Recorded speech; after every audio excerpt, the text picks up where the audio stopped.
Ok, irmão, graça e paz. Vamos ler Atos dos Apóstolos, no capítulo 5, versículo dos 12 ao 16. Né? Nós estamos justamente falando sobre a igreja sob ataque. A igreja de Jesus está sendo perseguida, sendo atacada.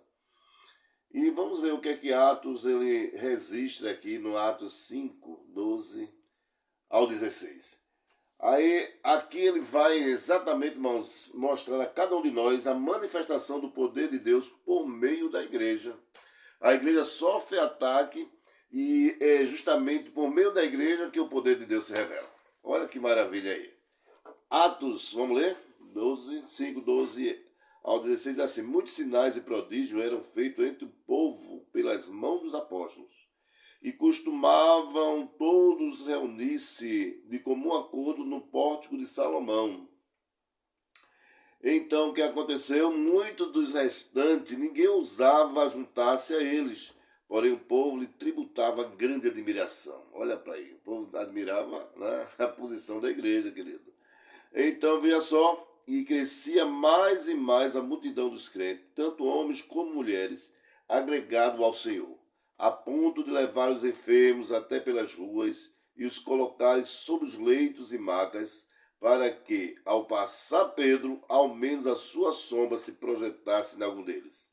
E afluía também muita gente das cidades vizinhas a Jerusalém, levando doentes e atormentados de espíritos imundos, e todos eram curados. O que é que nós concluímos? Nós concluímos justamente que a manifestação do poder de Deus através da igreja é real. Ok, querido? Você é a igreja de Deus. Então você tem a condição de realizar isso.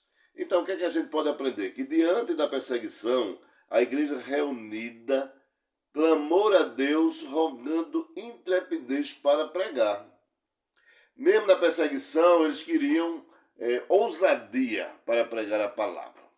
E a ocorrência das curas e sinais e prodígio por meio de Jesus. É o que ele queria. Ó, Senhor, dá-me assim, ousadia para eu falar da palavra de Deus, tá certo? Mas contanto que a obra é tua, quem vai fazer a obra é o Senhor Jesus. Então é isso que estava assim falando, né? Então vamos lá. Os sinais e prodígio entre o povo. Olha, o 5,12 diz assim: muitos sinais e prodígio eram feitos entre o povo pelas mãos dos apóstolos. Meus irmãos, que maravilha, né? Então, é importante destacar que os sinais e prodígio eram credenciais dos apóstolos, ou do apostolado, tá certo? Então, era característica dos apóstolos justamente fazer sinais e maravilhas, tá certo? Então, veja só. A vida da igreja tinha um impacto irresistível, tanto em vista dos milagres e sinais, quanto pelo amor cordial e pela assistência em seu meio. Então ele dava assistência aos pobres, eles curavam, eles estavam ali de mãos dadas, né, procurando estar no meio do povo, realizando a obra do Senhor. Por outro lado, a igreja gerava uma reverência justamente cheia de temor à sua volta. A turma ficava assim, né, perplexo pelo que a igreja fazia, tá certo? Então, vemos ainda também o crescimento explosivo da igreja. Olha o 5,14 que aqui diz assim, meus irmãos. E crescia mais e mais a multidão dos crentes, tanto homens como mulheres, agregados ao Senhor. Então a tendência da igreja era o quê?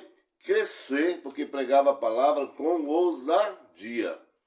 Vamos pregar a palavra de Deus com ousadia? Então, veja só.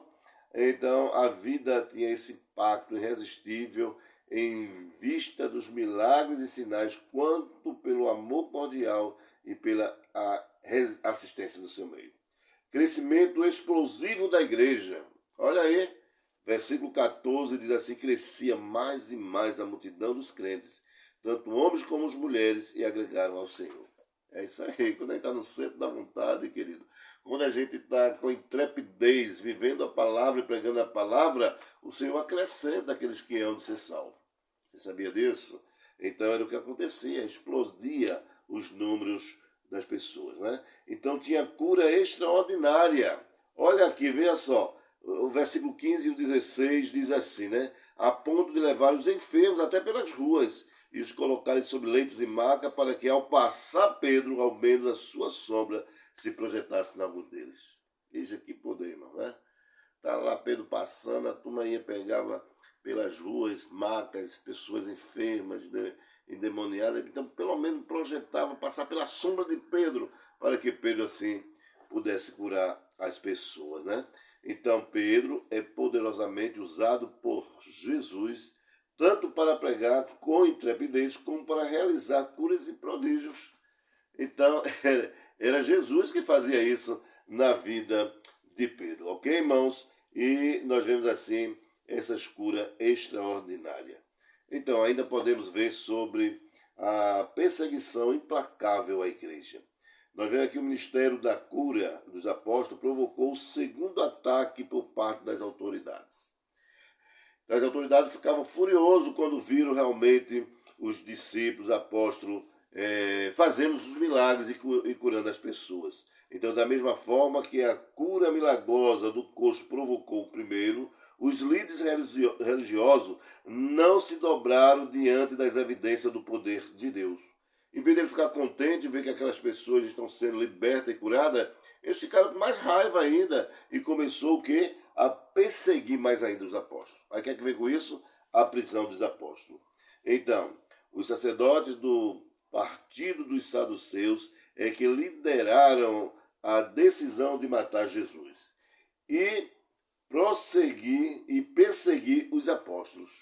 Então era eles que estavam aí, eles mataram Jesus, agora vamos perseguir esses apóstolos para que eles se calem. Então, veja só, tantos os apóstolos foram presos e recolhidos à prisão pública juntamente com os outros criminosos, como as pessoas realmente nocivas à sociedade. Ficaram todos juntos ali na mesma condição.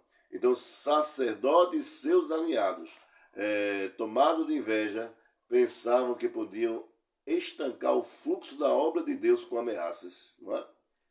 Eu aprendo aqui, acaba essa manifestação. Mas não sabia que a obra de Deus ela é irresistível e ninguém pode deter o braço do Senhor onipotente. Que maravilha, né, irmãos? É maravilhoso aí, tá certo? Vamos ficar por aqui, né? É um estudo magnífico. Sabe onde é que nós vamos fazer esse estudo? Nos PGMs. Olha, procura o PGM mais próximo da tua casa. Você ainda não foi para o PGM? Que vergonha, irmão. Pelo amor de Deus, você está perdendo muita coisa, né? Vamos para o PGM. Vamos lá falar das grandezas de Deus, ver como Deus age. Ele é o mesmo ontem, hoje e eternamente. Ele não mudou, ok? Posso contar com você amanhã sem falta? Olá, no PGM mais próximo da tua residência. Vai lá em nome do Senhor Jesus. Olha, que estudo magnífico. Vamos fazer esse estudo, querido, para a honra e glória do Senhor Jesus. Amém? Que Deus nos abençoe.